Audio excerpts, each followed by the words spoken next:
Okay, it's time to glue the wings on now, and I wanted to get this as exact as possible to the design plans as I could. So I've set up this sort of a jig thing, which is just a little piece of wood there, which has a exactly 10mm spacing between the table and the bottom of that mounting hard point there, and another one on the other side like that.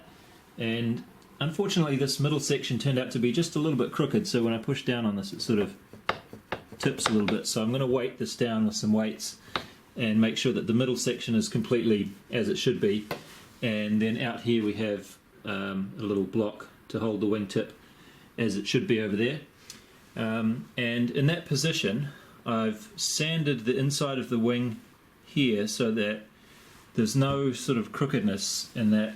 If I just sort of push this in a little bit with my hand, it's a bit hard to show, but basically this edge is going to meet perfectly flat, and yeah, it's all going to sit nicely. And then I'm just going to put these rubber bands across here to the peg there on the top and the bottom to sort of hold them together, and I hope everything will turn out very nicely. The only sort of nuisance that I have to deal with now is this business with the servo cables, because I have to sort of spread the glue on the insides here, and then when the glue is already spread on the on these two surfaces, I'm going to have to thread the servo cable through, so that's a bit of a pain in the ass probably, but should be alright.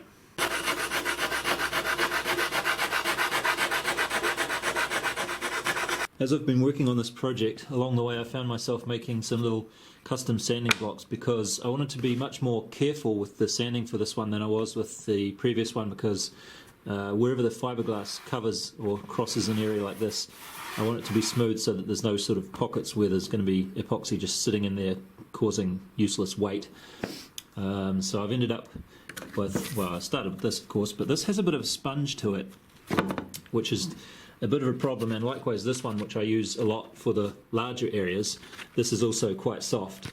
It's a really good one though, because it wears away, and after these wear away they become almost like they're a higher grade of grit, even though they're not, but they have that effect. But anyway, the soft ones have the problem that when you have a soft area here and a soft area here and then something hard in the middle like this, if you press too hard, the sponge will sort of squash around the hard piece, and you'll end up not really doing much to the hard piece, and you'll be wearing away these. So you either have to go very, very soft, which makes it slow, or you have to use a hard block like these ones. This is just pieces of scrap wood. And I made this one at first, so I thought I'd be using that one quite a bit. It's just a flat, long strip, but I ended up not really using that much at all, so I probably didn't even need it. But far more useful have been these little ones here like that. It's just flat. This one has a little bit of a curve that way. This one has a little bit of a curve that way, like a sort of a curve like that, and that just means that I can sand it like this without, see what I mean? I'm not actually going to be touching the sponge on either side if I hold it just right. Sponge? Foam, not sponge. But anyway, yeah, so part of the reason I wanted to do that, or I thought it would be a good idea, is because I noticed on my last plane when I did this sort of a build that it's very easy to take it a little bit too far, so I sanded this central section before I'd put anything together, and ended up with these ugly great gaps on the side like that. And yeah, didn't want to do that with this one, and I've ended up with some very nice looking joins there.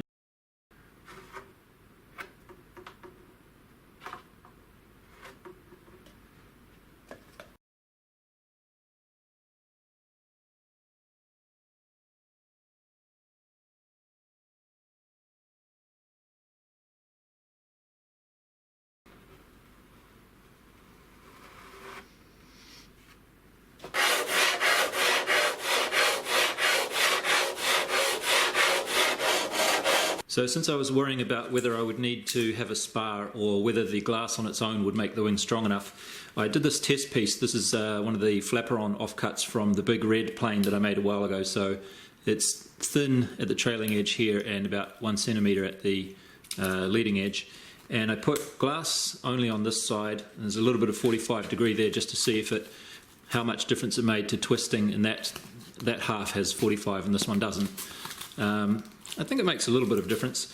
And then on the other side I put one strip of the unidirectional carbon there, and the purpose of this was to see which way it was stronger with the carbon. So I had thought that this would be strongest under tension, so if you're pressing down on this piece here, from this side here, that would be the strongest, rather than having the carbon under compression by pressing down on that side.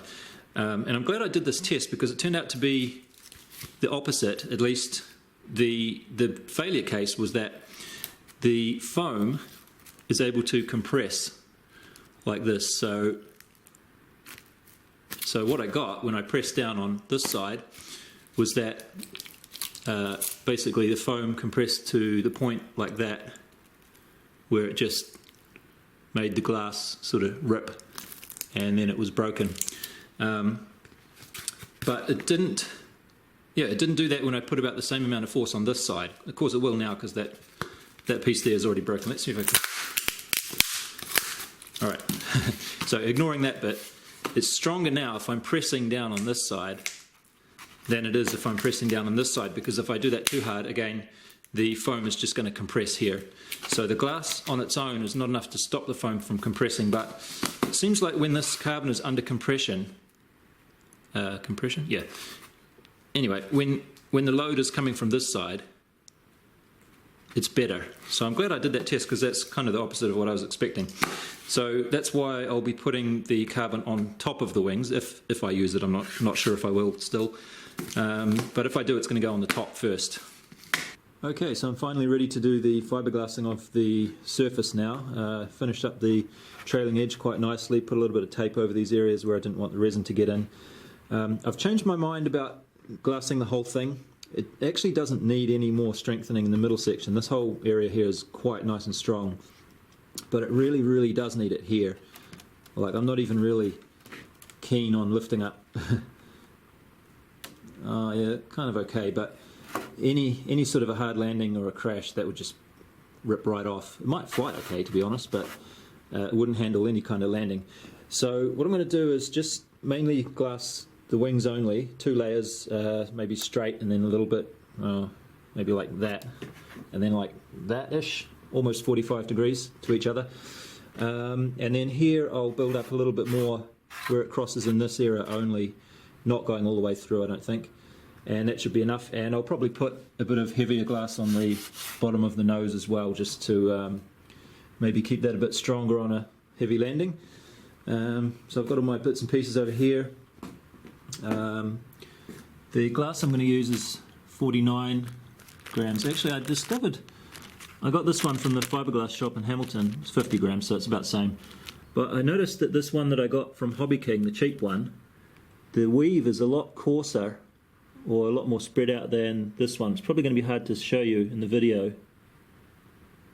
But anyway, I might try both of them. I'll put this one on the bottom and then this one on the top, since it's a bit smoother. And I got some more of this stuff. I had the 25mm unidirectional carbon already. Had that already, and I got some larger stuff of the unidirectional. Not sure what I'll do with it. Decided I won't be using it on this build. And I discovered that the Fiberglass shop in Hamilton actually has this stuff too. They don't list it on their website, unfortunately, so I didn't notice it, didn't discover it until I actually went there. And you might think, oh, that's exactly what I need, but I've decided, after buying quite a lot of it, I decided I won't use any of this either. It's just going to make life difficult to try and get that all on there, I think. So it's quite good conditions for doing this, I think. The temperature here right now is about 15, maybe 16 degrees Celsius. So I should have plenty of working time, and to make it easy to get at it, I've stuck another one of these hexacopter arms onto the bottom of that one.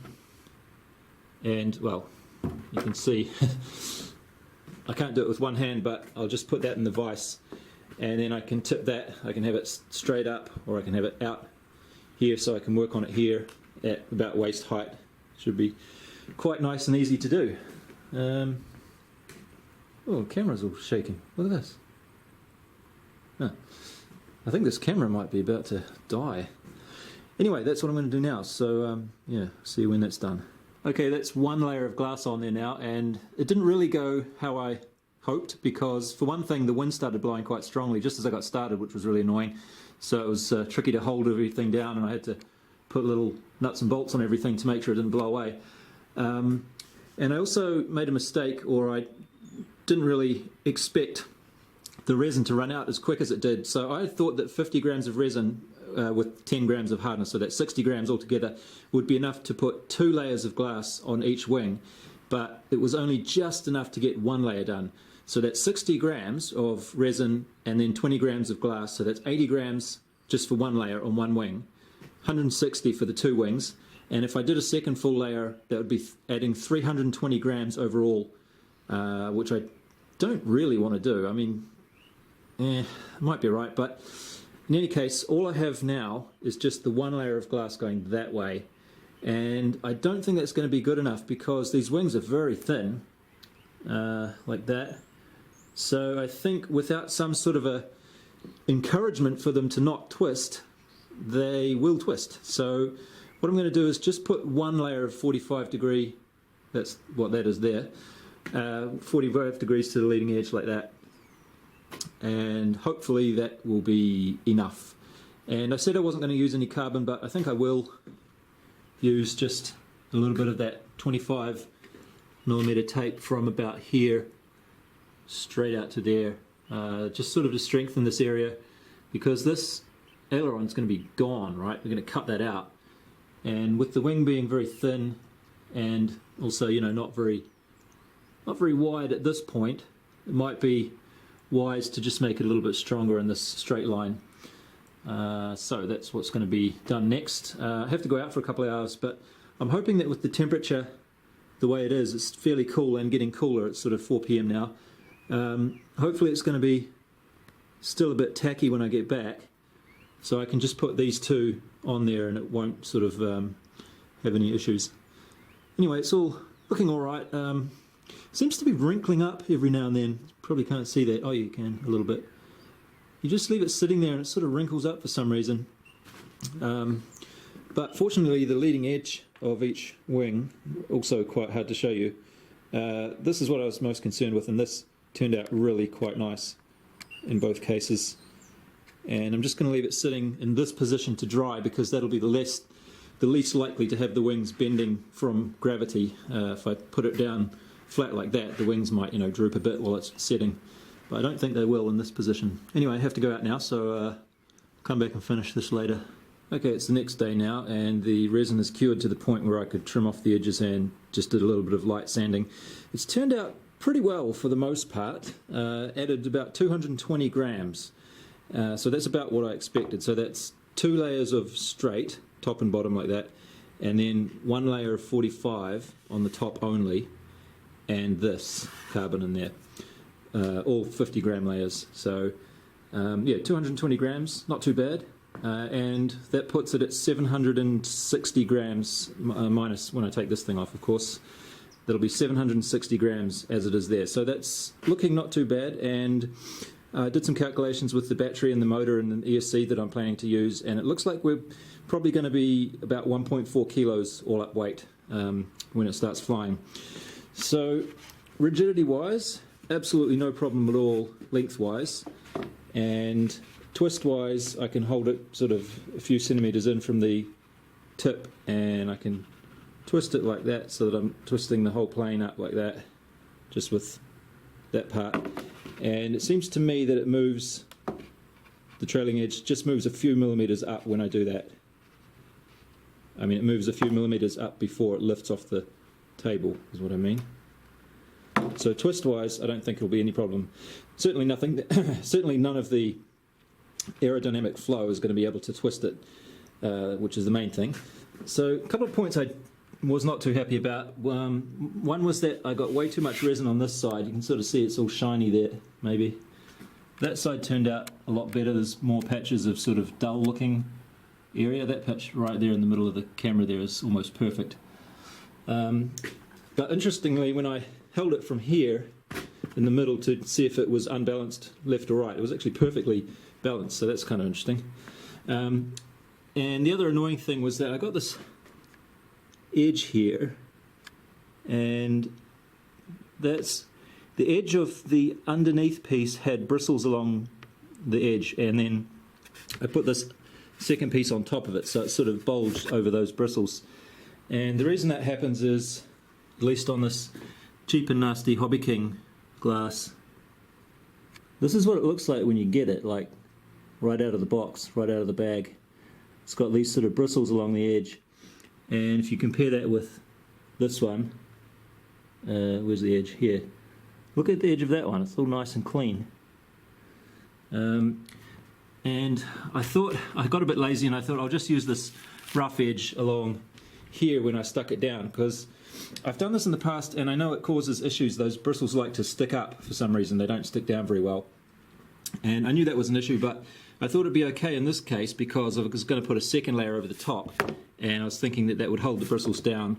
But as I mentioned before, I had to go out for a couple of hours, and I think that that time allowed the first layer to harden up to the point where the bristles just would not sit down.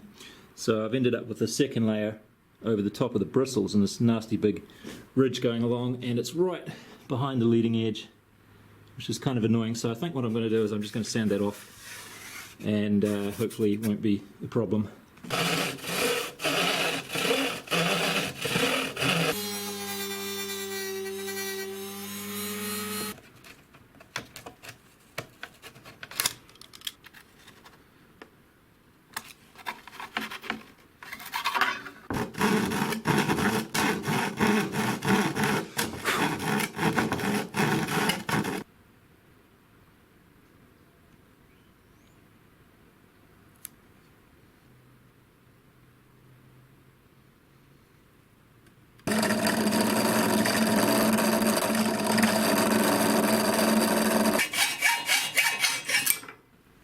Alright, well I think I'm going to have to finish up this video here. There's actually not that much more to go. The main thing is just the ailerons, but I haven't really figured out how I'm going to attach them. So yeah, I'm still sort of thinking about that. I put the motor on, so that's fine. It has a little bit of flex there, which I can't really show you with one hand, but yeah, I'm a little bit worried that there might be too much flex when the motor gets spinning really fast, but as long as it's well balanced and the prop is well balanced, I think it'll be alright. This is a Sunny Sky 2216, which are usually quite nice and smooth, so hopefully that will help. Yeah, so hopefully in the next video we'll get some nice weather and be able to try Made in Flight. Anyway, until then, thanks for watching, and I'll see you next time.